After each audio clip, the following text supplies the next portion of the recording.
Bonjour à tous, vous qui regardez cette vidéo. Nous allons vous montrer comment fonctionne le petit système de gestion des hubs avec Aurélie et Loïc ici présents. Alors, première chose, comme je disais, dans la page d'inscription, désormais, il y a un nouveau champ qui s'appelle code de réduction hub, qui n'était pas là avant. Ce code de réduction hub, il permet à l'étudiant de rentrer le code unique à 7 chiffres que va générer le hub et qui permet du coup de rattacher l'étudiant à ce hub. Donc le code n'est pas obligatoire, hein. Si quelqu'un veut s'inscrire et qu'il n'a pas de code, tout simplement il ne rentre pas là. J'ai géré le fait qu'ils essaient de rentrer des codes invalides ou déjà utilisés, hein. Ça mettra un message approprié disant le code n'existe pas ou a déjà été utilisé. Donc ça, il n'y a pas de souci. Une fois, alors je vais me reconnecter. Hop. Donc là, je suis dans la partie admin. Dans la partie admin, il y a 3 nouveaux endroits où on peut voir les hubs. La première partie, c'est la gestion des hubs ici, qui est un nouveau menu et qui permet de voir, de gérer, de créer les hubs disponibles sur Senaspace. Donc ici, tu vois que Loïc a créé un hub qui existe vraiment pour tester, qui s'appelle CyberBaobab. Donc il y a plusieurs choses, tu vois le nom du hub, tu as un lien de gestion et tu peux éditer ou supprimer les hubs. Donc quand tu édites un hub, eh bien ça te permet de modifier son nom et tu peux aussi le supprimer. Pas d'inquiétude, ça ne supprimera pas les étudiants qui sont liés à ce hub. Le lien de gestion ici qui permet d'envoyer le lien au gestionnaire du hub pour qu'il puisse le voir et créer des codes. Et il y a un système ici, mais là qui n'est pas spécialement pour toi, c'est plus pour Aurélia. Ça permet en fait de mettre des plages de date pour voir, pour avoir le nombre d'apprenants qui se sont inscrits par hub. En fait, ça permet à Aurélia de pouvoir savoir combien est-ce qu'on doit reverser au hub, parce que vous savez qu'il y a un système de commission, on est censé leur reverser un peu d'argent à chaque fois qu'ils ont des inscrits. Et donc j'ai fait un système d'export Excel pour que ce soit facile pour Aurélia et Sand d'avoir cette info-là. Mais vous pouvez l'utiliser à des fins statistiques. Mais à part ça, bon, je suis pas sûr que vous en ayez une grande utilité. Mais c'est toujours bien de savoir que ça existe, ça fait un Excel. Une fois que je clique sur le lien de gestion, il va me dire URL copier. Ici, ça me permet d'avoir un lien copié dans mon presse-papier que je peux coller, qui est sans identification. Donc vous pouvez l'envoyer à n'importe qui, donc il faut le garder secret. J'insiste là-dessus parce que ce lien-là est sans utilisateur, mot de passe ou quoi que ce soit. Donc il ne faut pas le donner à n'importe qui parce que si les étudiants ont accès à un lien comme ça, ils pourront générer à l'infini des codes pour avoir des réductions. Donc si on peut éviter que ça arrive, ça m'arrange tout autant. Donc le lien n'est pas très joli sur PC, mais c'est fait pour être vu sur mobile. Donc sur mobile, ça s'affiche tout de suite beaucoup mieux. Donc le lien là, il est fait pour être envoyé aux gestionnaires de hub. Ils peuvent être plusieurs, il n'y a pas de souci. Tom a fait un petit texte d'introduction qui explique ce que ça fait. L'idée ici, c'est qu'ils ont juste un bouton. Je leur ai ajouté Crisp ici si jamais ils ont besoin, qu'ils ont une question sur comment fonctionne cet outil. Mais l'idée, en fait, c'est qu'ils ont tout simplement un bouton et que quand un étudiant vient chez eux et qu'il veut s'inscrire à Saina, eh bien, le gestionnaire de hub doit aller sur cet outil, doit cliquer sur créer un code. Ça va lui créer un code qui s'affiche en pop-up et qui s'affiche là, dernier code généré. Et donc ce code à 7 chiffres, eh bien, c'est le code que le gestionnaire de hub doit transmettre à l'étudiant et que l'étudiant doit rentrer sur le nouveau champ que je vous ai montré tout à l'heure sur la page d'inscription. Une fois que l'étudiant a fait ça, il sera automatiquement rattaché à ce hub. Je vous montrerai tout à l'heure, mais du coup, dans l'admin de Senaspace, eh bien, vous pouvez voir quel hub, enfin l'étudiant dans quel hub il est, et surtout ça va déclencher la réduction associée au partenariat des hubs dans les abonnements Senaspace. C'est-à-dire que ici en tant qu'étudiant, eh bien moi je vais pouvoir avoir une réduction quand j'aurai rentré ce hub là seulement sur mon premier achat. À partir du moment où j'ai payé, que ce soit 1 mois, 3 mois, 6 mois ou 1 an, il n'y a plus de réduction. C'est seulement pour la première fois où l'étudiant paye. C'est pas à chaque fois, sinon ce serait trop facile. Et donc ici, voilà pour la gestion des hubs. Est-ce que déjà c'est clair pour toi, Aurélie, pardon. Oui. Ok. Oui.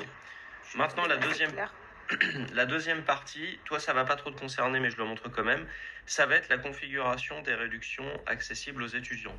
Parce que comme je l'ai dit, quand l'étudiant rentre le code en s'inscrivant, il est rattaché au hub et ça active une réduction. mais il faut aussi configurer quelle réduction. Donc quand vous allez sur Subscribe et Packages, ici si j'édite n'importe quel package, par exemple un mois, eh bien j'ai deux nouvelles options tout en bas qui sont pourcentage de réduction partenariat Hub et nombre de mois gratuits partenariat Hub. Donc ici vous pouvez configurer un pourcentage de réduction et ou un nombre de mois gratuits. Donc par exemple ici si je mets 50, donc c'est un pourcentage, donc c'est de 0 à 100 hein, bien entendu. Si je mets 50, ça veut dire que l'étudiant sur le prix de l'abonnement à 9,90, eh bien il va avoir 50% de réduction affichée. Donc il va payer 5 euros, enfin trop compliqué de faire 9,90 divisé par 2, vous avez compris le concept. Et je peux mettre un nombre de mois gratuit. Je peux laisser ça à 0, je peux combiner les deux, c'est vous qui voyez. Donc là, si je mets un mois gratuit, par exemple, pas 4, 1, ça veut dire qu'il va avoir un mois gratuit en supplément du nombre de jours qu'il a déjà. Donc ça vient pas se soustraire, ça vient s'ajouter. Donc si par exemple je fais ça dans l'abonnement 6 mois, si je rajoute un mois gratuit, ça veut dire que mon étudiant va avoir 7 mois d'abonnement en tout. 6 mois de l'abonnement plus un mois gratuit. Voilà. C'est plus la direction qui va décider des pourcentages et des mois gratuits. On disait qu'il y avait trois parties de l'ingestion des hubs. La troisième modification, c'est que quand tu vas dans les utilisateurs, que ce soit les staffs, les students ou autres, eh bien, quand tu édites un utilisateur, il y a un nouveau champ qui a été rajouté qui est hub. Par défaut, il n'y a pas de hub. Si jamais un étudiant s'est inscrit avec un code partenaire hub, eh bien ici sera marqué son hub. Donc si je me suis inscrit et que j'ai rentré le code que j'ai généré tout à l'heure de Cyberbaobab, eh bien ce serait marqué hub Cyberbaobab. Mais tu as aussi la possibilité de les rattacher toi-même à la main sur un hub. C'est-à-dire que à partir du moment où un étudiant s'est inscrit, avant qu'on sorte cette fonctionnalité et qu'il n'a pas mis son hub, eh bien il n'aura pas de hub. Mais toi Aurélie, si jamais tu sais qu'un étudiant est sur un hub, tu peux manuellement aller éditer l'étudiant et ici sélectionner le hub dans lequel il fait partie. Bien sûr, il faudra avant que tu l'aies ajouté dans la liste des hubs comme j'ai montré tout à l'heure. Une fois que tu as sélectionné son hub, tu as juste à enregistrer et il sera affilié à ce hub. Attention, ça ne déclenche pas la réduction disponible au premier achat. Le fait de l'associer à un hub, c'est une information. Ça change absolument rien d'autre que juste stocker le fait qu'il est associé à ce hub. Par contre, Aurélie, tu as la possibilité de manuellement déclencher le fait qu'il ait le droit à la réduction des hubs. Pour ça, tout en bas sur la fiche de l'étudiant, tu vas avoir une nouvelle case à cocher qui s'appelle réduction partenariat hub au prochain achat. Dès que là, par exemple, je vais le mettre. Je vais vous montrer. On va faire un. Hop. Oh, mais je marque Sena.space.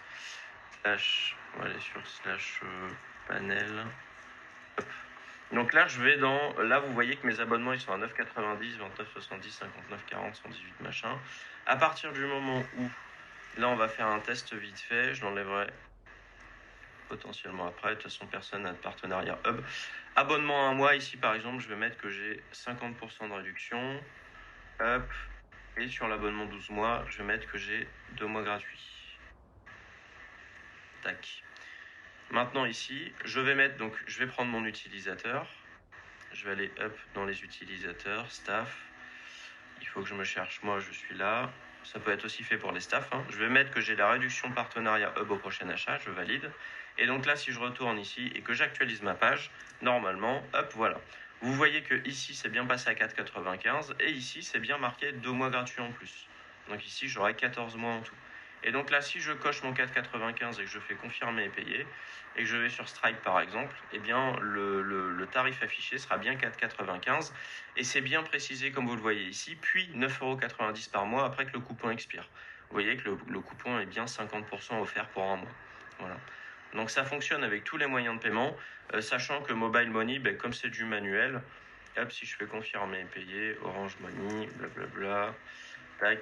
Ici, si je reviens dans Senaspace dans les paiements, eh bien vous voyez qu'ici ce sera bien marqué 22 250 MGA, à la base c'était 42 500. Donc on a bien fait diviser par 2 aussi. Et donc voilà, tout ça fonctionne sur tous les moyens de paiement et ça fonctionne que pour le premier achat. Une fois que j'ai payé, le truc se décoche tout seul. Donc là par exemple, si je valide, hop, je vais valider mon achat.